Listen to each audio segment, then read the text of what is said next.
Trump. We challenge him. Work with us. And keep your promises to blue-collar America. Senate Democratic leader Chuck Schumer on his party's agenda and how Democrats will try to recover from a tough election.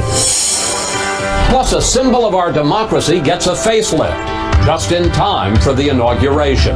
This is a view you don't see anyplace else in this city. That's so true, isn't it? All right now on Fox News Sunday. And hello again from Fox News in Washington. Well, just 2 days after the New York Times said the Trump transition was in disarray, the president-elect named much of his national security team. That's far ahead of the timeline of other incoming presidents. Congressman Mike Pompeo to lead the CIA, Senator Jeff Sessions as Attorney General, and General Michael Flynn to be National Security Advisor. In a moment, we'll speak live with the Vice President-elect, Governor Mike Pence, who's leading the transition team about what's next. But we begin with Fox News correspondent Brian Yennis outside Trump National Golf Club in Bedminster, New Jersey, where Mr. Trump is conducting job interviews this weekend. Brian. Hi, Chris. Well, Governor Mitt Romney met with President-elect Trump yesterday here at his New Jersey Golf Clubhouse for nearly 90 minutes. The Trump team characterizing the conversation as extremely positive and productive. Romney, who called Trump a con man during the campaign, could be a candidate for Secretary of State. We had a far-reaching conversation with regards to the various theaters in the world where there are interests of the United States of real significance. We discussed those areas and exchanged our views on those topics. Mr. Trump and his Vice President-elect Mike Pence met with 7 others, including retired Marine General James Mattis. They discussed ISIS, China, and NATO. A senior Trump official tells Fox News Mattis is a very strong candidate to be Defense Secretary. Today, the President-elect will meet with 7 others, including Governor Chris Christie, who was recently ousted as chairman of Trump's transition team, and Mayor Rudy Giuliani, both Trump loyalists, eyeing cabinet positions. After a week of non-stop meetings, Mr. Trump gave reporters 2 thumbs up last night when asked how the transition was going. We're seeing tremendous talent, people that, as I say, we will make America great again. The president-elect says there's a good possibility we can expect to hear more cabinet announcements today. Chris? Brian, thanks for that. Joining us now live is the head of the transition, Vice President-elect Mike Pence, for his first interview since the election. And Governor, welcome back to Fox News Sunday, and congratulations, sir. Thank you, Chris. It's great to be back, and couldn't be more honored and humbled to have the opportunity to serve with President-elect Donald Trump and to see the energy that he's brought, the leadership that he's brought to this effort since literally hours after the election was called has been truly inspiring. As we just reported, the president-elect met with a wide range of people yesterday, everyone from Mitt Romney to Michelle Rhee. But so far, the people that he has appointed have all been loyalists and, frankly, all white men. My question, sir, is, will we see a diversity of opinion in the Trump administration? And, frankly, will we see a diversity of gender and race? Well, clearly, the president-elect is a man who knows his mind. He knows where he wants to take this country. He laid out an agenda to make America great again, to have America standing tall in the world, to revive the American economy, and he's going to surround himself with men and women from diverse backgrounds who are going to help him move that agenda forward. But I have to tell you, to be alongside him in these meetings, to be here at Trump National yesterday, to see men and women coming through with extraordinary backgrounds, another round of those today. We have just been working at his direction headlong to bring together people from all across this country who will help him on day one to begin to move that agenda to really result in a stronger and more prosperous America. And I couldn't be more honored to be a part of it, Chris. Well, let me see if I can get you to make some news, sir. Someone close to the transition tells me that the meeting with Mitt Romney yesterday actually went better than expected, given their history with each other, and that he's now a contender for for Secretary of State, although Rudy Giuliani may well be the front runner still, and that retired General James Mattis is, quote, likely for Secretary of Defense. And I want to put up a tweet that Donald Trump sent out this morning. General James Mad Dog Mattis, who is being considered for Secretary of Defense, was very impressive yesterday, a true general's general. Sounds like he's got the job, sir. Well, stay tuned as the president-elect works through all of those decisions. I can tell you that they'll be coming forward. I think you said it at the top of the show, though. It's while some in the national media were wringing their hands early this week, we've been working from literally hours after the election was called to move this transition forward. I'm honored to be serving as the chair of it, and to have someone like General Mattis to sit before us yesterday, someone with a legendary military career, and to be able to talk to him about the challenges facing America and our national security. And I can tell you that the president-elect was very grateful that Governor Mitt Romney came in. They had a good meeting. It was a warm and a substantive exchange, and I know he's under active consideration to be the Secretary of State of the United States, along with some other very distinguished Americans. Just one quick thing on Romney. Was there any talk about the terrible things they said about each other? Well, we spent about an hour together with the team, the president-elect and I, on one side of the table, and some on the team on the other side with Governor Romney, and we talked through a lot of substantive issues. They did have some private time together, and you can ask either one of them what they talked about. But look, these are two people that earned their party's nomination. One was successful and won a mandate from the American people earlier this month to make America great again. Another one fought hard to do that 4 years ago, and I can just report to you that it was a cordial meeting, but more importantly to the American people, it was a very substantive conversation. And I know the president-elect was grateful that Mitt Romney came here to Trump National and spent some time and is willing to be considered for this important role at such an important time in the life of our nation. Well, let's talk about your role, because the president-elect has made you the head of the transition. You seem, from your visits, to be his main link to Congress. Some are comparing you to Dick Cheney, who played a big role in introducing another newcomer to Washington back in 2000, George W. Bush. What do you think of the Cheney comparison? Well, I have high regard for the service that Vice President Cheney provided to the United States, but the person that will define my role is the president-elect of the United States of America. And what has he said about that role? I mean, some people have said that he's going to be the CEO and you're going to be the COO, the Chief Operating Officer. Well, let me be very clear. President-elect Donald Trump, when he becomes President, Donald Trump on January 20th will be the one leading the Trump administration, and I'll be providing a supporting role. But I do think the president-elect's has a great appreciation for my relationships with members of Congress. He and I both went to Capitol Hill last week and sat down with the leaders of the House and the Senate. Because part of this transition, Chris, is not just surrounding the president-elect with men and women from whom he can choose the personnel that will people in administration, but we're also laying out an aggressive policy agenda, working with leaders, frankly, in both chambers and in both political parties. I went back to Capitol Hill this week and not only met with Leader McConnell and Speaker Ryan, but I also was grateful to have the opportunity to sit down with Leader Pelosi and Leader Schumer. We had a substantive conversation. We're working with the majorities in the House and Senate to move forward an aggressive agenda. Decisions have been made that by the president-elect that he wants to focus out of the gate on repealing Obamacare and beginning the process of replacing Obamacare with the kind of free market solutions that he campaigned on. From there, we'll work on issues ranging from ending illegal immigration, reviving our economy through tax reform, rebuilding the military, restoring the infrastructure of this country.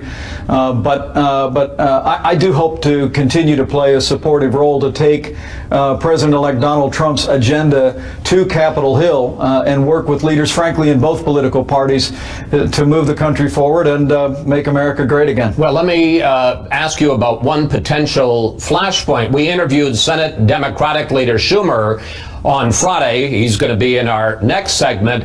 And he said that there's going to be a, quote, very thorough vetting of Donald Trump's choice for Attorney General. That's Senator Jeff Sessions.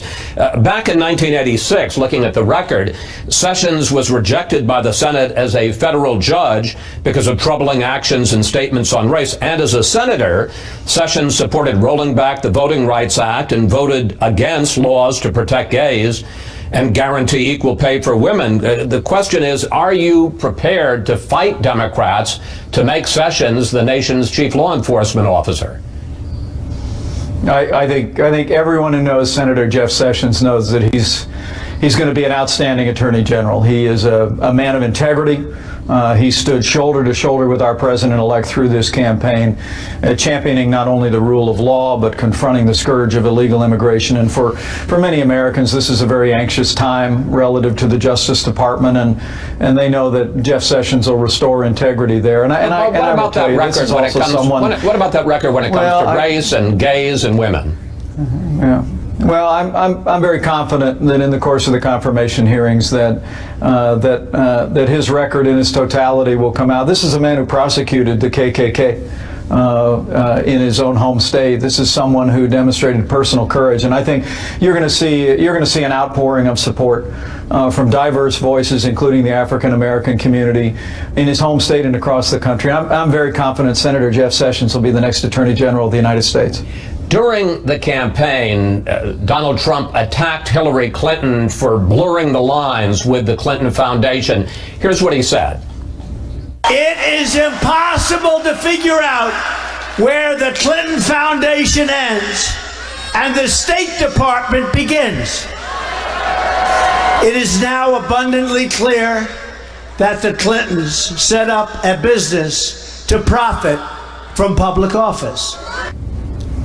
But, Governor, now there's heavy criticism from all sides about Donald Trump's intention to turn over his real estate empire to his children. And the argument is that any company, any foreign government that wants to curry favor with the president will just make a deal with the Trump organization. In fact, one top Republican said to me, this could be the Clinton Foundation on steroids. How do you deal with that?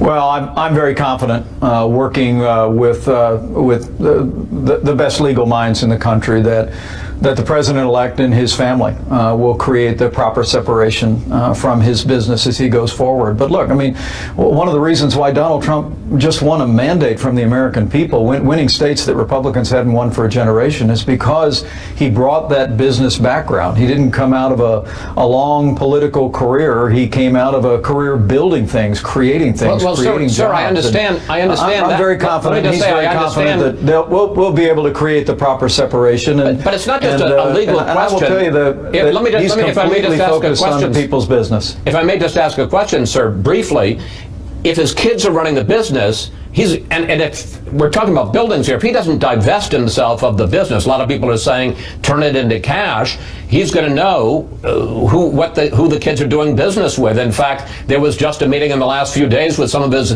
business partners from India. Doesn't that create a tremendous danger of a conflict of interest? Well, I can tell you, in a recent interview after the election, the president-elect summed up his view of his interest in his business life with two words. He said, "Who cares?" And I can tell you, sitting shoulder to shoulder with him through these interviews, watching him talk to world leaders on the phone one after another from hours after the election, the president-elect of the United States, Donald Trump, is completely focused on the people's business. And I promise you, and I can assure the public that they'll have the proper separation from their business enterprise. You've met all of his kids. They are extraordinary men and women, fully capable of leading that enterprise, and I know he's going to lead America with 110% of his focus. Finally, I've got about a minute left, and I got to ask you about the subject everybody is talking about today. You know what it is, and that is the fact that you went to see the Broadway musical Hamilton on Friday night. And afterwards, the cast addressed you as you were walking out of the theater about their concerns as to whether Mr. Trump will protect diversity in our nation. Here he is. We truly hope that this show has inspired you to uphold our American values and to work on behalf of all of us. All of us. Now, Saturday morning, Mr. Trump tweeted this: the cast of Hamilton was very rude last night to a very good man, Mike Pence, apologized, and he tweeted about it again at 6:23 this morning. Governor, what did you think of the cast comments, and did you consider it rude? Well, first off, my daughter and I and her cousins really enjoyed the show. Hamilton is just an incredible production and incredibly talented people, and it was a real joy to be there. And you know, when we arrived, we heard a few boos and we heard some cheers, and I nudged my kids and reminded them that's what freedom sounds like. And but at the end, I did hear what was said from the stage, and I can tell you, I wasn't offended by what was said. I'll leave to others whether that was the appropriate venue to say it. But I do want to say that the basic element, the center of that message is one that I want to address, and that is I know this is a very disappointing time for people that did not see their candidate win in this national election. I know this is a very anxious time for some people, and I just want to reassure people that what President-elect Donald Trump said on election night, he absolutely meant from the bottom of his heart. He is preparing to be the president of all of the people of the United States of America. And to watch him bringing together people of diverse views, bringing together people that differed with him strongly, seeing him talk to leaders around the world, I just want to reassure every American that in the days ahead, I'm very confident that they're going to see President-elect Donald Trump be a president for all of the people, and we embrace that principle, and we're going to work hard to make that principle every day that we serve. And just to button Hamilton Gate up, do you want or expect an apology? Well, as I said, I would leave that to others, whether that was the appropriate venue for that. But I will tell you, Chris, if you haven't seen the show, go to see it. It is a great show, and and I'm a real history buff, and so my daughter and I and her cousins really enjoyed it. Well, so I've seen it too, so we can say Pence and Wallace, 2 thumbs up. Governor Pence, we want to thank you. Thank you for joining us. Always good to talk with you, sir. Thank you. Up next, we'll sit down with the top Democrat in Washington, Senate Leader Chuck Schumer. Where can he work with Mr. Trump, and where will he fight him? Bitterly during the campaign, but it turns out they are turning to a surprising tactic now that he's the new president, looking for areas to work with him. We found that out Friday when we went to Capitol Hill to talk with the Democrats' new leader in the Senate, Chuck Schumer. Senator Schumer, welcome back to Fox News Sunday. Glad to be back. How many times have you spoken to President-elect Trump since the election? A few. And, first time says, congratulations, let's work together. Second time, we talked a little about infrastructure. I do think it's possible under certain terms we could get a major infrastructure bill done, but maybe even in the first 100 days. But that infrastructure bill has to have certain things for us to support it.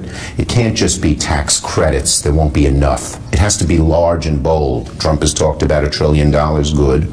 And we're not going to... Federal spending. Federal spending, exactly, not just tax expenditures. And it can't cut the basics like Medicare and education and other things to pay for it.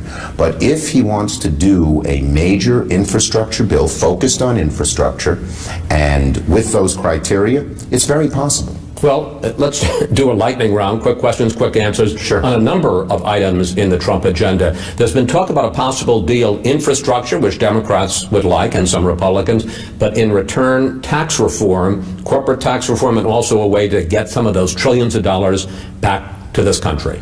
Look, it's not something that I'd take off the table, and I did some negotiations with Paul Ryan about this, but to get the kind of infrastructure money that Donald Trump is talking about, then you'd have to do a lot more than international tax reform to get it done. Just doesn't bring in the dollars you need.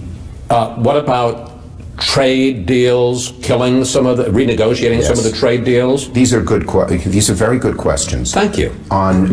Surprisingly, on several different issues, Donald Trump in his campaign echoed the views of Democrats, not Republicans.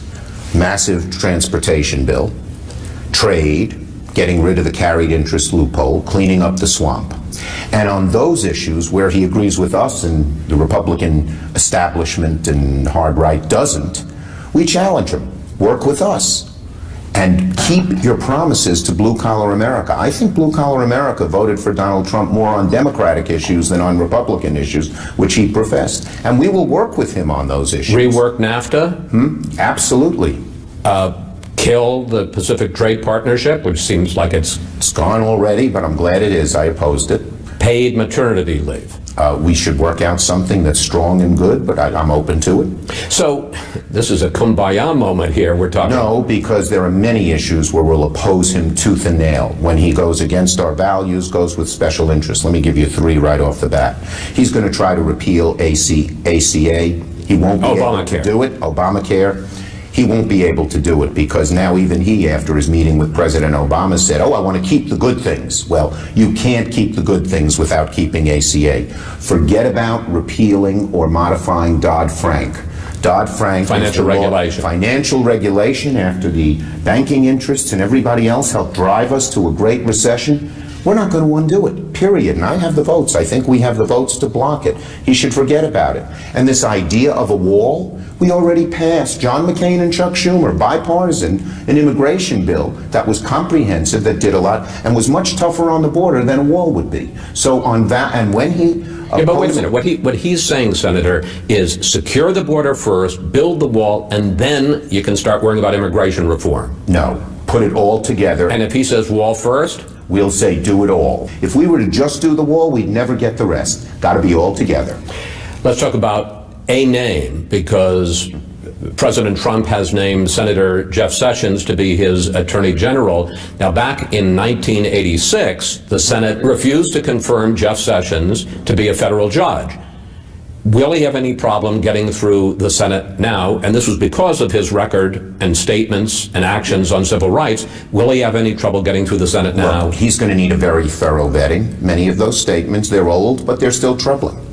And the idea that Jeff Sessions is just because he's a senator, he should get through without a series of very tough questions, particularly given those early things, no way.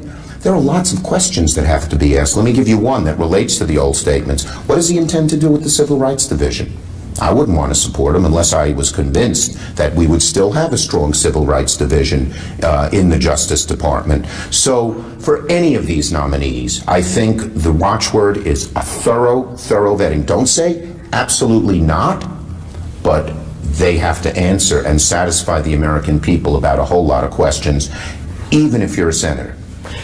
Let's talk about an issue where you won't agree, and that is that Donald Trump intends to name a conservative, a real conservative, to the Supreme Court. Right.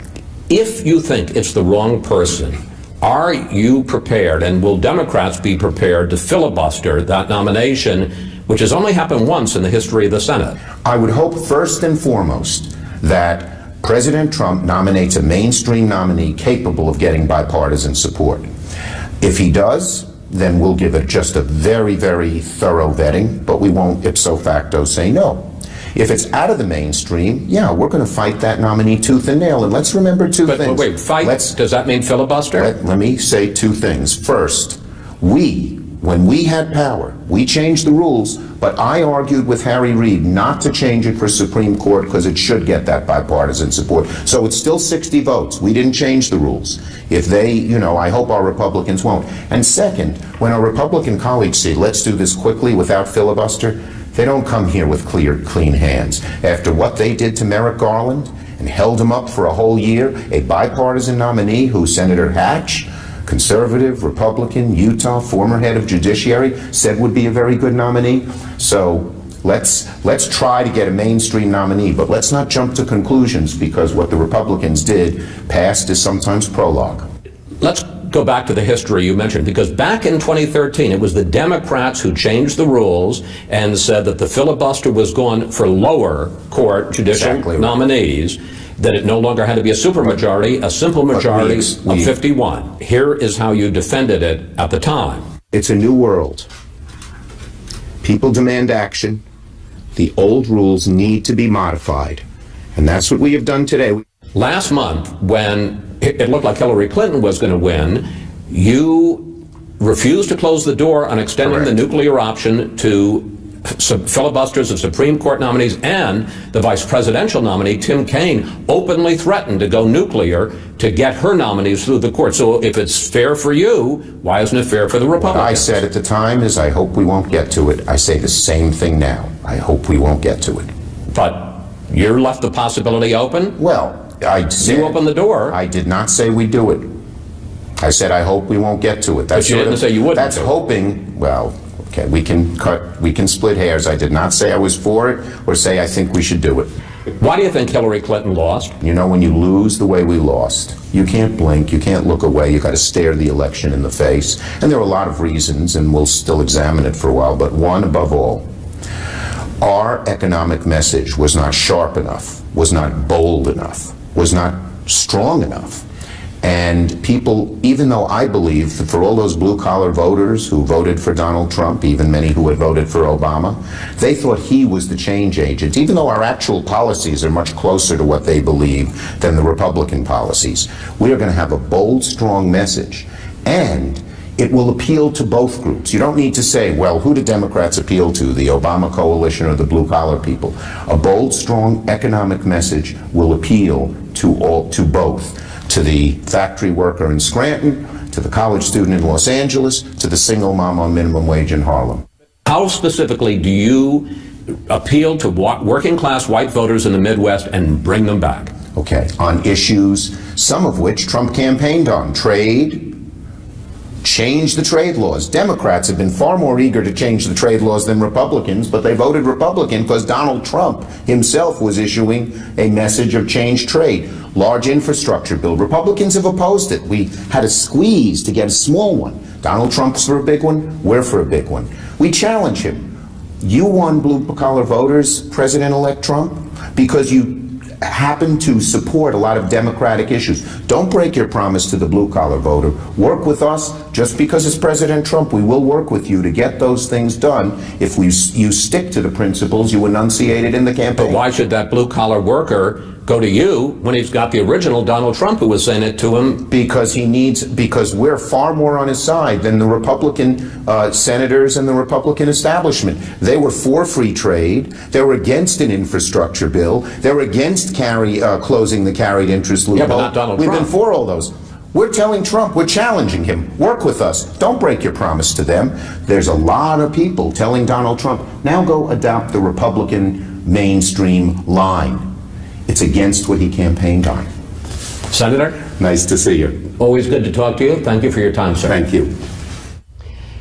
Up next, we'll bring in our Sunday group, including Laura Ingraham, who is said to be on the short list for White House press secretary. Plus, what would you like to ask the panel about Mr. Trump's picks? Just go to Facebook or Twitter at Fox News Sunday, and we may use your question on the air. Come forward, serve this new administration, and I'm just humbled to be a part of it. Vice President-elect Mike Pence talking about the transition at Trump Tower this week. And it's time now for our Sunday group. Laura Ingraham, editor of LifeZette. Fox News political analyst Juan Williams. Bob Woodward from the Washington Post. And Washington Examiner contributor Lisa Booth. Well, Laura, we got to start this discussion about personnel picks with you. About you, because as has been widely reported, I know you're shaking your head, you are under consideration to be the White House press secretary. Two quick questions. Have you talked with Donald Trump since the election, and is this still a possibility? Yes, and I guess so. I really don't have anything new to say about it other than the fact that, it's an intriguing idea, and it really is a great privilege to be considered. They have a really good team. Kellyanne obviously is phenomenal. First woman to run a presidential campaign.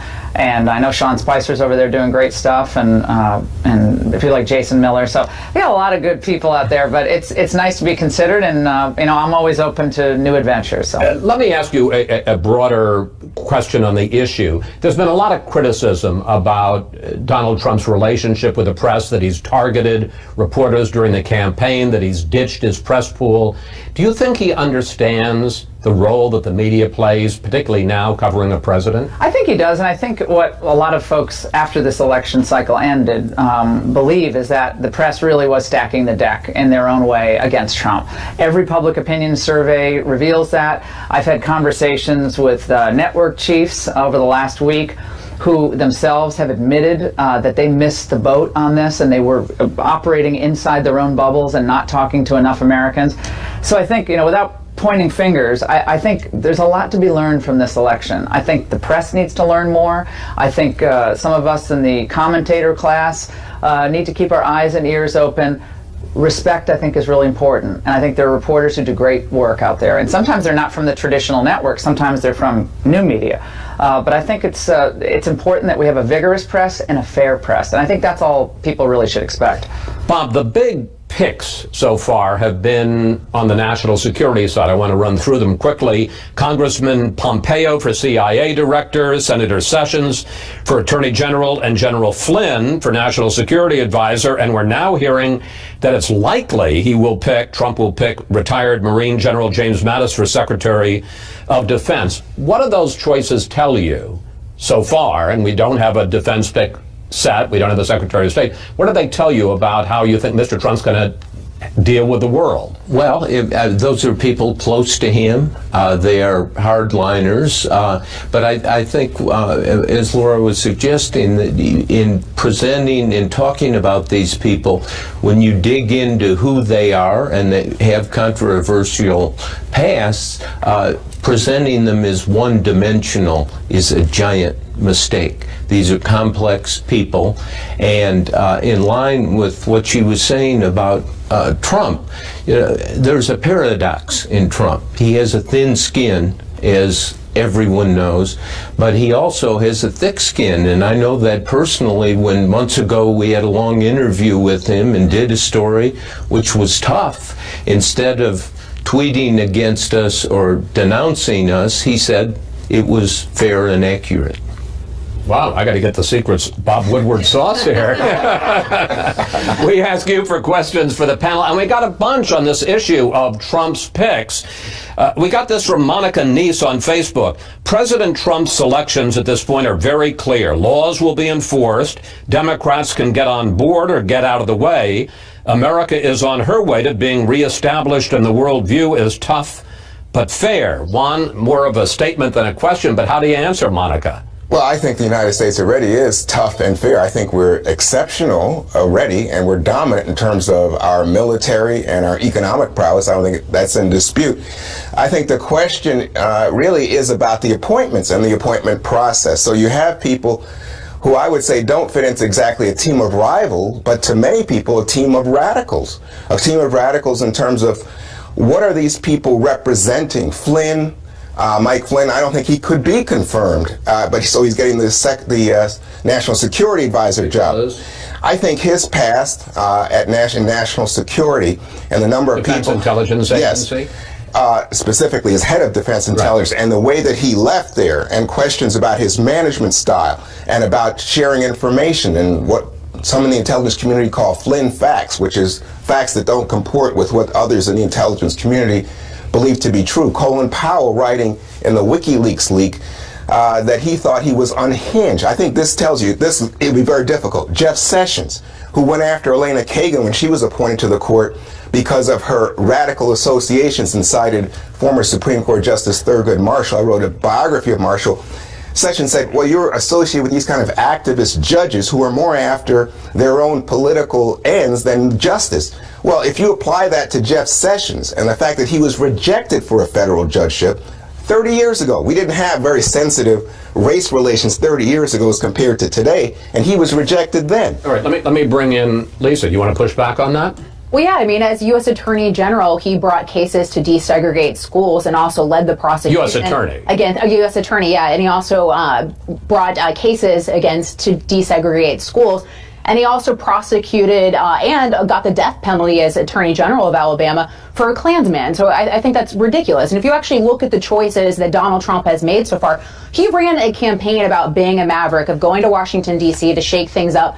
And the people that he's bringing alongside him are also known for shaking things up. And I think the message that it sends by looking at someone like Lieutenant General Flynn sends that he's, or Mattis as well, General Mattis, is that he's going to go after ISIS. You look at what Flynn did alongside with General McChrystal, they turned the JSOC into one of the most lethal terrorist hunting organizations. So I think it sends a strong message that we're going to go after ISIS. We're going to go after ISIS strong and hard.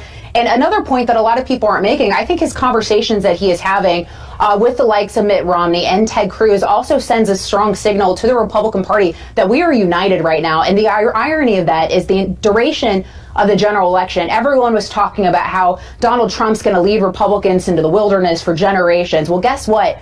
Guess which party's in the wilderness right now? It's the Democratic Party, who's had to delay nominations because they don't know what the future looks like for them. Well, I think when you think about someone like Flynn, Americans, Lisa, are concerned when you look at his ties to Russia, his ties to Vladimir Putin, when they think about his ties to Turkey. What are you talking about? Remember, he went went to a dinner. Thank you. He not only go to a dinner, he went to a dinner for Russia Today and was with Putin, and he was taking money from the Turkish government. These are facts, Laura. Here's what I think. Almost out of time, so quick Okay, answer. well, there's Go a lot ahead. said by Juan, but what you said, team of radicals.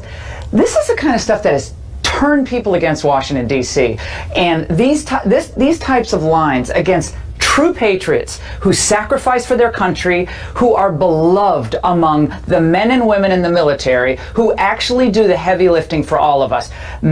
General Mattis is one of the most beloved Marines of the last 50 years. General Flynn is considered one of the preeminent intelligence experts of our age. So to throw out these lines, a team of radicals, that serves nobody's interest. If you have a substantive disagreement with their approach to fighting terror or their approach to intelligence, that's fine. But these blithe comments, I think, have poisoned political discussion in this country, and I think it's exactly why people despise this city. Well, I'm glad we wrapped that up. All right, man, let's take a break here. When we come back, growing questions about Donald Trump's intention to put his business empire in a blind trust run by his children.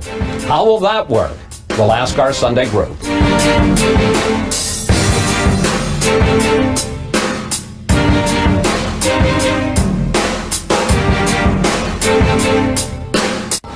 I would put it in a blind trust. Well, I don't know if it's a blind trust if Ivanka, Don, and Eric run it, but is that a blind trust? I don't know. Donald Trump having some questions himself during a primary debate about handing his business empire over to his children and calling that a blind trust. And we're back now with the panel. Well, Bob, this is a growing concern on both the left and the right. If President Trump turns his business over to his children, who have been running it with him already, as he says he's going to do, he's going to know what's going on, and it certainly raises the real possibility that foreign countries may try to do business with the Trump organization to curry favor with him. As I discussed with Vice President-elect Pence, some people are calling this the Clinton Foundation on steroids. Well, it's a serious problem, and Trump has to deal with it, and the idea that his kids are going to do this and that makes it a blind trust is not true.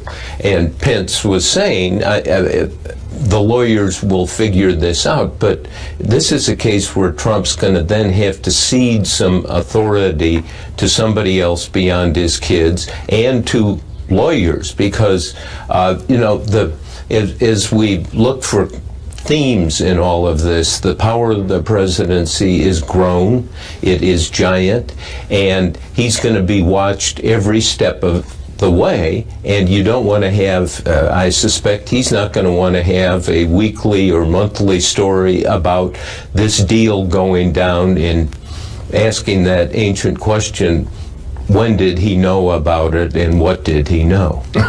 Or what did he know and when did he know it? Yes, to quote Watergate properly. Yeah. Lisa, there's also the question the minor matter of the Constitution, because there's a clause, the emoluments clause, which bans public officials from accepting any gifts, any money, any presents from foreign countries. And one could argue, if the Trump organization is doing business, let's say with India, that you're breaking that clause. Well, I do think there's a danger politically here for Donald Trump, and I think partly, which is going to be difficult for him, is even if he takes the proper precautions, to try to divest himself of his business dealings and putting things into a blind trust, he's the richest commander-in-chief in American history, and so there's still decades of business dealings that he's done both internationally and domestically, and so I think these problems are going to come up. But if I'm him, I'm also looking at 2018 and 2020, and what he doesn't want to do is to give the media a reason, or to give the electorate a reason to hold him accountable or to go against him. And he also, if he doesn't have Republican majorities in 2018 and 2020, then he also opens himself up to congressional hearings and investigations. So I think he needs to be very careful here. Laura, I'm going to switch subjects with you. President Obama made his final overseas trip this week and seemed to go to great lengths to manage to play down the amount of change he thinks that Donald Trump will bring to the Obama legacy. Here's a clip. I don't think he is ideological. I think ultimately he's pragmatic. Do you think the president is right and that Mr. Trump will see things as a great deal more complicated once he gets into the Oval Office? I think so. I think he's a more of a conservative populist, and I think there's a lot of pragmatism we need in Washington today. I do find it quite rich that President Obama oversees the really, I think, evisceration of his party on the state level, losing, 13 Senate seats over the last 8 years, and then proceeds to follow what was his apology tour in 2009, and in 2016, kind of a victory tour almost. Like, he said at one point, well, look at those approval ratings in the United States. My policies are really popular. Completely missing the point. The public voted through our Electoral College to turn the page. The policies aren't working. Wealth was not created for the middle class and the working poor. People want to change law enforcement. They want the borders to be enforced, trade deals to be a little fairer. But he's like, you got to invite him on the Fox News Sunday panel, because he's a pundit now. And I think he's going to continue this. You hear that, Mr. President? Pundit. Come on. It'll be fun to sit around the table with him, but it looks like he's going to be commenting for many years to come, unlike George W. Bush, who kind of kept his power. No, and in fact, he just said that because he's going to be here in Washington because his daughter's finishing high school, and he says that if Trump tries to undo his legacy, he's going to comment on it. Which brings me to you, Juan. Do you think that Obama really believes he can somehow maneuver Trump and educate him on the complexities of some of these things, like repealing Obamacare, or do you think he's just putting the best face on what, in effect, as Laura says, was a repudiation by the voters? I don't know that it was a repudiation. I don't know. Well, he said legacy was on the ballot. Well, he did, but I don't know if it, as Laura pointed out, his approval ratings are still pretty good. I don't know if it had been Obama versus Trump. I don't know the outcome here. But I do think this. He's gone on this world tour, and I don't think it was any apology, but I think that he was saying to world leaders, don't take Donald Trump at his word. He's a pragmatist. In terms of military commitments, NATO, the nuclear shield in terms of Japan and South Korea, don't worry, Donald Trump's a pragmatist. I think he's trying to calm foreign fears, the climate deal, trade arrangements, global commerce. I think he's trying to say to them, give Donald Trump a chance. And I think that's a pretty class act on the part of the incumbent president. Or it's denial. Could be. Well, that's fair. Also, the irony that President Obama is the one that set himself up for this interesting predicament, because he was the one that hit global podiums across the country denouncing Donald Trump as a presidential candidate. And now he's in the unique position where he was rejected on the ballot. And you look at Politico exit polling, and voters were twice as likely to vote for a strong leader than they were in 2020. So I think this was a direct reflection of his weakness on the world stage. All right. Again, we settled that today. Thank you, panel. See you next Sunday. Up next, our Power Player of the Week. A symbol of our nation gets a makeover just in time for the Trump inauguration.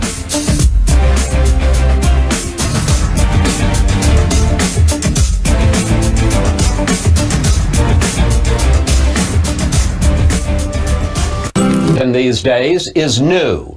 A new president, a new Congress, and a newly restored Capitol Dome. Here's our Power Player of the Week. What kind of shape was the dome in? The dome was in terrible shape. It's a bucket of rust. Stephen Ayers is the architect of the Capitol, and in 2014 he faced a big problem. The Capitol dome, symbol of American democracy, was falling apart. The cast iron structure was built during the Civil War, but the project Lincoln pursued to show the strength of our union was in trouble. There were 1,300 cracks in the dome, each of them representing a water leak. So Ayers led a $97 million restoration that took 2.5 years. They put up 25 levels of scaffolding around the dome, 1 million pounds, with what amounted to 52 miles of pipe. We're about to enter the interstitial space, the space between the inner dome and the outer dome. Ayers took us behind the scenes to see the remarkable work his team of 1,000 did. First, taking off all the paint, going back to the 1860s. On the outside of the dome, there were 13 layers of lead-based paint. There we go. Then they removed the pieces that had rusted away. They closed those hundreds of cracks using something called a lock and stitch technique, not unlike a surgeon stitching up a wound. And while all that was going on, they set up a 500,000-pound scaffold to repair the separate cast iron rotunda. Ayers took us to the very top inside. From this level all the way to the ground was completely scaffolded, and we took all of the paint off of the rotunda, repaired all of the cast iron cracks that were in here, and repainted it and took that scaffolding work down. Finally, after climbing through that space between the inner and outer domes, we reached the top. So here we are outside. Wow. And this is the National Mall. This is a view you don't see anyplace else in this city. But the decay of the dome started at the top. This space was in the worst shape. In fact, this balustrade was completely rusted out, was completely rebuilt and shipped back. From up here, we could see Ayers' new project, building the platform for the January inauguration.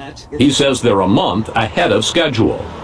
In September, Donald Trump questioned whether they would get the dome restoration finished on time, whether the scaffolding would be gone. I told him, I said, why don't you just move faster? Work faster. When Trump said that, did you take that as a kind of challenge? I'll pass. And standing at the top of the newly restored Capitol Dome, that sort of controversy disappears. Not only are we preserving our nation's history, but we're also creating history at the same time. This dome has been here 150 years, and if we've done our job right, it'll be here another 150 years.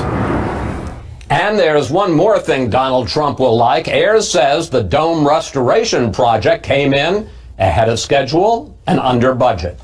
And that's it for today. Have a great week, and we'll see you next Fox News Sunday.